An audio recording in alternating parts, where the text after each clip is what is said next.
You thought I'd be taller. Thank you so very much. Have you ever wondered why sometimes when we are happy, we laugh and we smile? Sometimes on occasions when we are angry, we get a bit grumpy and growly. What about when it comes time to tears? What about if we could express those? Have you ever pushed them down, suppressed them? As the lead crisis negotiator for New Zealand Police, I got a deep insight into people's emotions. I worked with the most vulnerable. And I found out about the importance of managing our emotions. While I was a crisis negotiator, I myself became vulnerable and fell into the depths of depression and worked my way back out. And from that point of understanding what actually happens to the brain, I started to study it. Why was I different and broken? So I studied it, and that got me right here today to show that we're not broken, it's just the way we all express emotions differently. Recently, I was going through some photographs, and I came across a photo of me, 6 years old. And I looked at the photo, and I went, there's something wrong with that photo. I'm holding a pencil in my right hand. I'm left-handed. And in that instant, I won't tell you where I was jammed in a cupboard. In that instant, I had a rush of emotion. I recall somebody stepping forward and pulling the pencil out of my left hand and putting it into my right, saying, we all hold the pencil with our right hand, without saying, for the photo. So immediately I thought I was going to have to learn to write again. I started to cry. Don't cry. This is your photo, I was told. So I pushed it down hard. I wanted to go home. I just wanted muff. How many of you have been in a situation where you have felt the need to cry, to share emotion, no matter what that emotion might be? Hands up. Who's been in that situation? Wow. Look at the hands. How did it feel? Did it hurt? Have they taken you back to that memory now? Right. Let's take you out of there so I can carry on. This is how you reset your brain. We're all going to do it together, a big sigh. So everybody take a big deep breath, go. Sigh as hard as you can. Now try and think of something apart from food or what you love dearly. There ain't much there, is there? And now you're back in the room. How about that for a reset? So why is it that thank you. Why is it that some of us tend to suppress emotions? We never once did that. As a people, as a species, we used to openly share our emotions. Going back in time, looking at functional MRI, let's start with the science. Let's get the sciencey bit out the way. Here it comes. Functional MRI scanning show that when we suppress emotions, there's activation in our amygdala. And there's less activation in our prefrontal regions. The amygdala is responsible for threat detection. Is there danger around me? The prefrontal region regulates that, regulates both our emotional and cognitive functions in our brain. Continual suppression of the emotions, studies have shown, leads us to a build-up of stress in our physiology. And our normally calming parasympathetic response dies away. And so our body and our brain start to change. Further studies have shown that if we continue to not be able to express emotions the way they are supposed to be expressed, it can lead us to anxiety and depression. Something needs to change, I think. I believe that we need to be able to be who we are. Now, going back 3,000 years ago, wrong Homer. The real Homer, 3,000 years ago, wrote about how warriors society openly cried. They shed tears. It is written that King David and his soldiers wept and wept and wept until they could weep no more. Vikings, known for their staunchness, their robustness, showed all of their emotions, including chronic. Medieval literature shows us that we all showed emotions. It is a necessary part of being human, of showing and sharing love, loss, and connection. It's our brilliant. So what happened? Well, come on to 300 BCE, Stoicism arrived in the world. Stoicism became interpreted as hiding our emotions, and that was never what it was meant to be. What Stoicism truly was about, now Marcus Aurelius, he was the famous Stoic.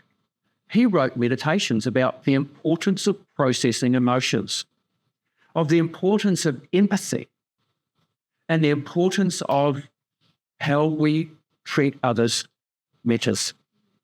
So true Stoicism is pause when something happens, question your thoughts, respond according to your values, and always remember to treat others the way they should be treated, right? To be caring of others.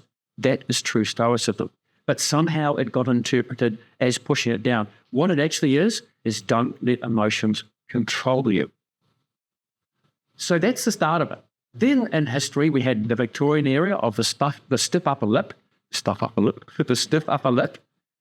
Military ethos became one of emotional repression, emotional control, emotional restraint.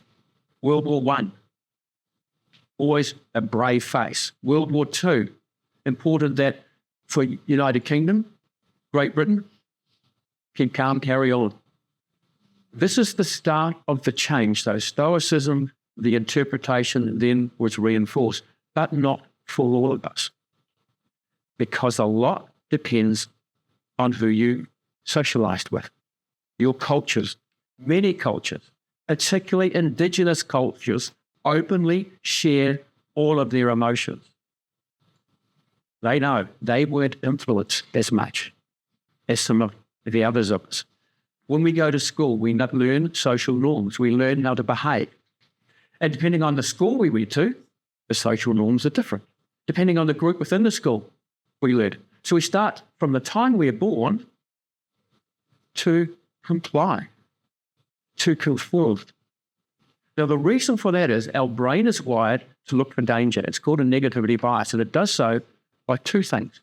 It looks to our past for a reference or anything out of the ordinary.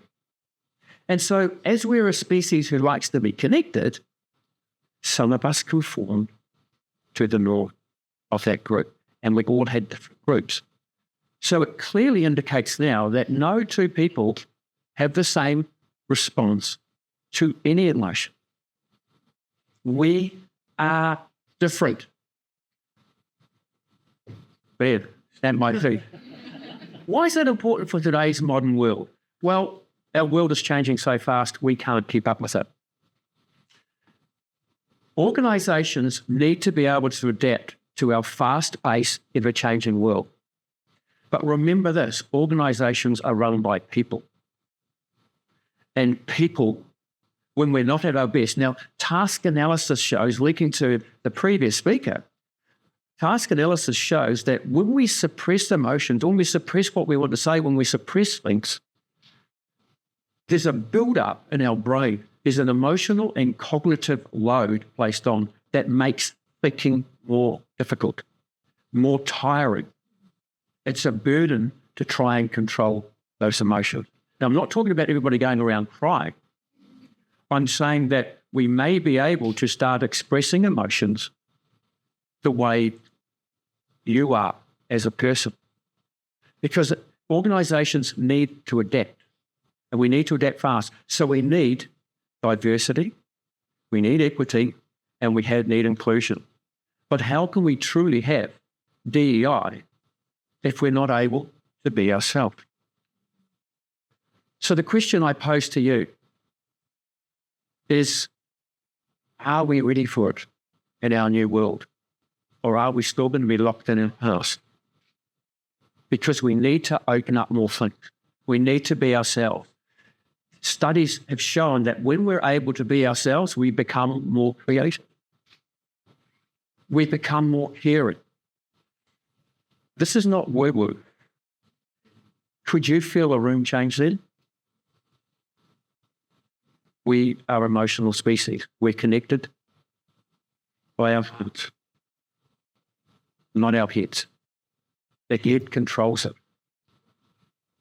Until we can be it ourselves, until we can be at our best, I'd like to take you through, if you don't mind, a small breathing technique that will show you how to get our parasympathetic back online whenever you feel like you've had to suppress. We tend to hide it, and that hurts. So I'm going to take you through a very quick breathing exercise, if that's all right. I'll just check my emails. I've got one. No, I've got a timer. Now, there's a particular timing for this. I do not want you to count. I want you to relax. You will do this with your eyes closed. The reason being, when we have our eyes open, our brain is active. So keep your eyes open, you've got to listen. Or is that just me? I do have a little bit of ADHD as well, which really helps in these situations. Right, so I'm going to ask you to close your eyes and start to breathe out, and I'll count you down. 3, 2, 1, in. And you breathe in slowly and keep breathing in until I say out, and you keep breathing out until I say in. There's a particular timing. Don't count. Just listen to that timing. Halfway through, I'll say, keep breathing to that timing, and you watch what happens. So here we go, sitting back, eyes closed, starting to breathe out. And in 3, 2, 1, in.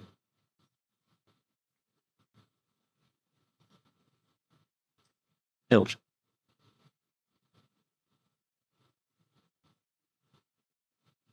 In.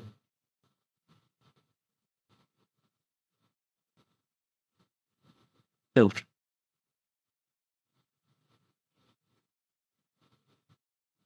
In.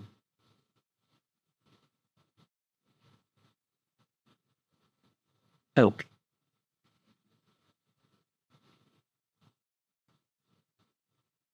In.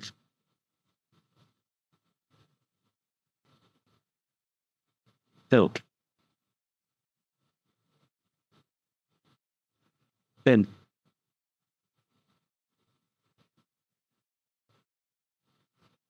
Out.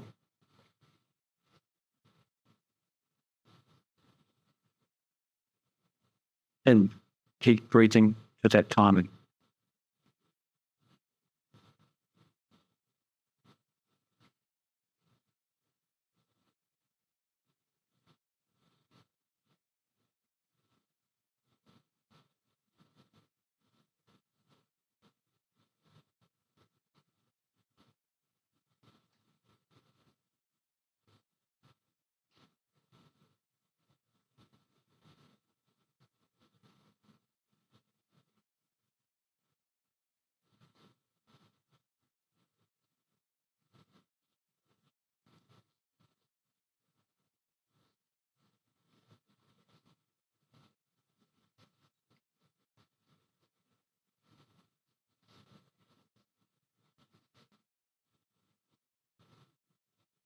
How's that?